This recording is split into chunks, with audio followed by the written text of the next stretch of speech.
DB কার্যালয়ে হেফাজতে থাকা বৈষম্যবিরোধী ছাত্র আন্দোলনের ৬ সমন্বয়ক সকল কর্মসূচি প্রত্যাহারের ঘোষণা দিলেও সারা দেশে আজ বিক্ষোভ কর্মসূচি ও প্রতিবাদ সমাবেশ করবে শিক্ষার্থীরা।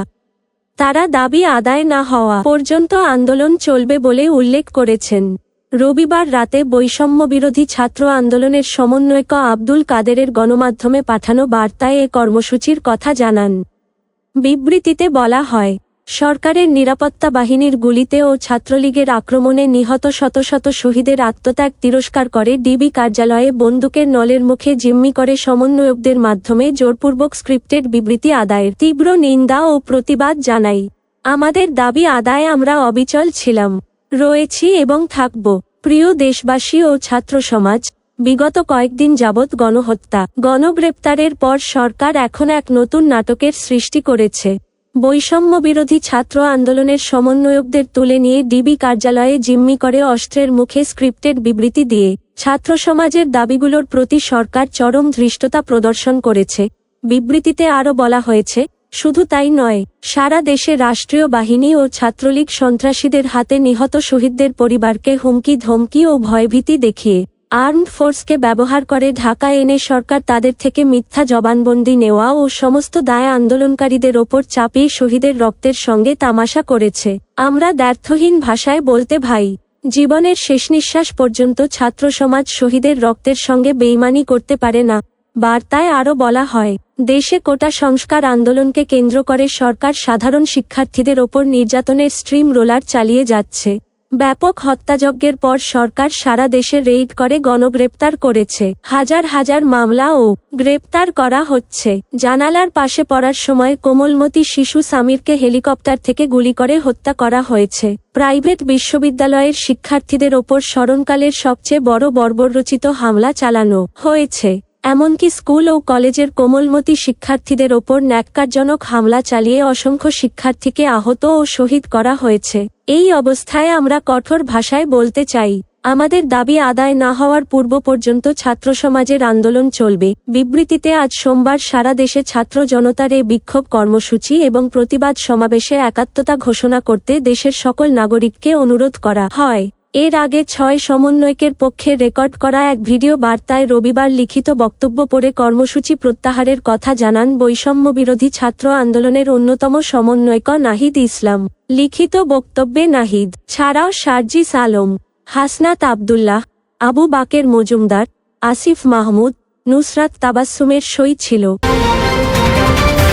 বৈষম্যবিরোধী ছাত্র আন্দোলনের ৬ সমন্বয়ককে জিম্মি করে নির্যাতনের মুখে আন্দোলন বন্ধের স্টেটমেন্ট নেওয়া হয়েছে বলে মন্তব্য করেছে সংগঠনের একাংশ। একই সঙ্গে আন্দোলন চলবে বলে ঘোষণা দিয়েছেন তারা। রবিবার রাতে টেলিগ্রাম ও সামাজিক যোগাযোগ মাধ্যম ফেসবুকে তারা এ ঘোষণা দেন। বৈষম্যবিরোধী ছাত্র আন্দোলনের সমন্বয়ক আব্দুল কাদের টেলিগ্রামে লেখেন, সমন্বয়কদের জিম্মি করে নির্যাতনের মুখে যে স্টেটমেন্ট দেওয়ানো হইছে, সেটা কখনোই জাতির নিকট গ্রহণযোগ্য হতে পারে না। আটককৃত সমন্বয়করা ভয়ভীতির মুখে গোয়েন্দা সংস্থার লিখে দেওয়া যে বক্তব্য কেবল রিডিং পড়ে গেছে। আমরা সেই বক্তব্য প্রত্যাখ্যান করছি এবং একই সঙ্গে জোরপূর্বক বক্তব্য আদায় করার মতো সরকারের এমন জঘন্য কাজের তীব্র নিন্দা এবং প্রতিবাদ জানাচ্ছি। তিনি আরও বলেন, আমরা দ্ব্যর্থহীন ভাষায় বলতে চাই, পূর্বে উত্থাপিত ছাত্র হত্যার দায়ে প্রধানমন্ত্রীর ক্ষমা প্রার্থনা, স্বরাষ্ট্রমন্ত্রীর পদত্যাগ সহ ৯ দফা দাবি আদায় না হওয়া পর্যন্ত আমাদের আন্দোলন চলমান থাকবে। দেশবাসীর প্রতি আহ্বান, আপনারা কোনো প্রকার বিভ্রান্ত হবেন না। যে কোটার জন্য সরকার এতগুলা মানুষকে হত্যা করেছে, সেই হত্যার বিচার না হওয়া পর্যন্ত আন্দোলন চলবে। সিনিয়ররা আগেই নির্দেশনা দিয়েছিলেন এবং বৈষম্যবিরোধী ছাত্র আন্দোলনের শুরু থেকেই নীতিগত সিদ্ধান্ত ছিল, সমন্বয়কদের মাঝে এক গ্রুপকে তুলে নিয়ে গেলে বাকিরা নেতৃত্ব দেবে। কাউকে যদি আটক করে জোরপূর্বক কোনো বিবৃতি আদায় করা হয়, তবে আমরা সেটা না মেনে যারা মাঠে থাকব, তারা আন্দোলন চালিয়ে যাব। সহ সমন্বয়ক রিফাত রশিদ ফেসবুকে লিখেন, গণস্বাস্থ্য থেকে তুলে নিয়ে যাওয়ার আগে নাহিদ ভাই, আসিফ ভাই এবং বাকের ভাই তিনজনই স্পষ্ট করে বলেছিলেন, আমরা যদি নাও থাকি আন্দোলন চালাইয়া নিবা, আন্দোলন যাতে থেমে না থাকে। আমাদের ওপর অনেক ঝড় ঝাপটা যাবে, যারা বাইরে থাকবে তারাই অন কমান্ডে থাকবে। তাই সিনিয়রদের শেষ কথাগুলোকে বুকে ধারণ করেই আমরা আন্দোলন এগিয়ে নিয়ে যাচ্ছি। জোরপূর্বক আদায় করা বিবৃতি বাংলাদেশের ছাত্র সমাজ প্রত্যাখ্যান করেছে। আন্দোলন চালিয়ে যাওয়ার ঘোষণা দেওয়ার মধ্যে আরও রয়েছেন বৈষম্যবিরোধী ছাত্র আন্দোলনের সমন্বয়ক আব্দুল হান্নান মাসুদ, মো. মাহিন সরকার সহ সমন্বয়ক আবদুল্লাহ সালেহী নয়ন, মোসাদ্দেক আলী ইবনে মোহাম্মদ খান, তালাত মাহমুদ রাফি, চট্টগ্রাম বিশ্ববিদ্যালয়। আব্দুল হান্নান মাসুদ বলেন, অস্ত্রের মুখে জিম্মি করে বিবৃতি আদায় ছাত্র সমাজ মেনে নেবে না। সরকারি চাকরিতে কোটা সংস্কার আন্দোলনকে ঘিরে রাজধানীতে সংঘর্ষ ও সংঘাতে আহত ৬,৭০৩ জনের কথা জানা গেছে। তারা ৩১টি সরকারি ও বেসরকারি হাসপাতালে চিকিৎসা নিয়েছেন। এসব রোগী ১৬ থেকে ২২ জুলাইয়ের মধ্যে হাসপাতালে এসেছেন। ইটপাটকেল ও লাঠি বা রডের আঘাতে আহত হয়ে কিছু মানুষ হাসপাতালে এসেছিলেন।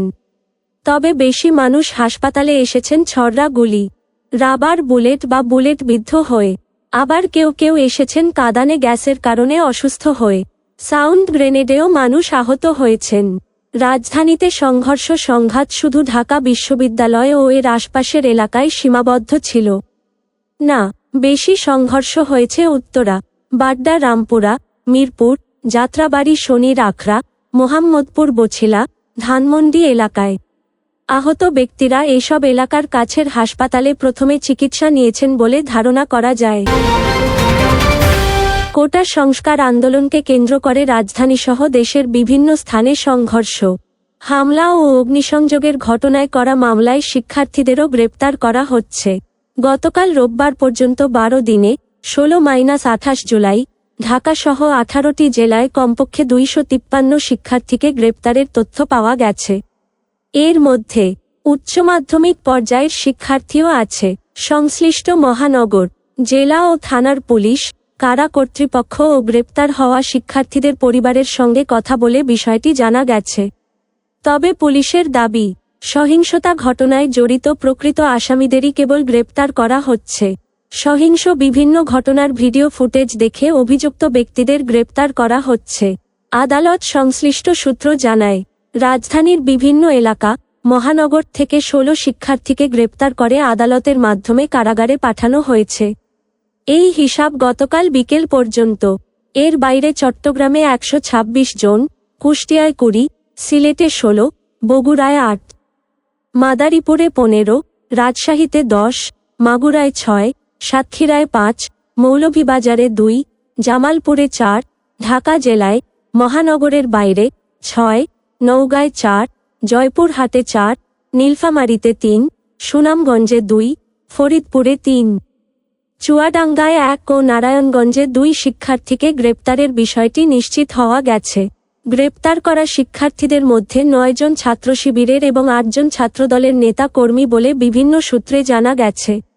কোটা সংস্কার আন্দোলনের বিভিন্ন কর্মসূচি ঘিরে কমপক্ষে ১৬টি মামলায় শিক্ষার্থীদের আসামি করা হয়েছে। এর মধ্যে সুনির্দিষ্টভাবে রাজধানীর শেরেবাংলা কৃষি বিশ্ববিদ্যালয়ের ২০ শিক্ষার্থীর নাম উল্লেখ করে একটি মামলা করেছে পুলিশ।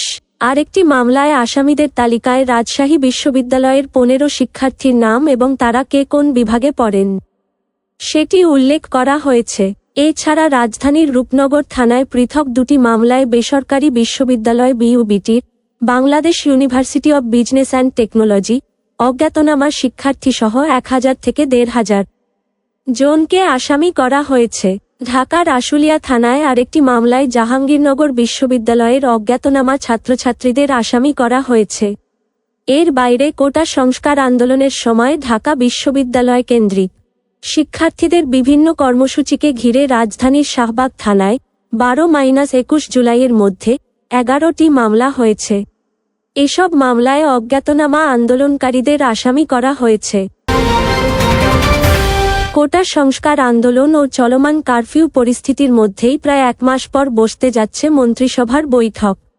আজ সোমবার প্রধানমন্ত্রী শেখ হাসিনার সভাপতিত্বে বেলা ১১টায় তার কার্যালয়ে এ বৈঠক অনুষ্ঠিত হবে। জানা গেছে, সেখানে মন্ত্রিসভার সদস্যদের পাশাপাশি সব মন্ত্রণালয়ের সচিবরাও উপস্থিত থাকতে পারেন। বৈঠকে কোটা সংস্কার আন্দোলনের সহিংসতা পাশাপাশি কারফিউ পরবর্তী পরিস্থিতি ও সরকারি স্থাপনায় হামলার বিষয় নিয়ে বিস্তারিত আলোচনা হতে পারে।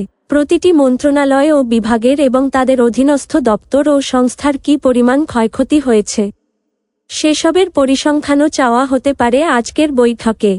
সার্বিক পরিস্থিতি আলোচনা শেষে ভবিষ্যৎ করণীয় নির্ধারণ করে মন্ত্রী সচিবদের নানা নির্দেশনা দিতে পারেন প্রধানমন্ত্রী শেখ হাসিনা।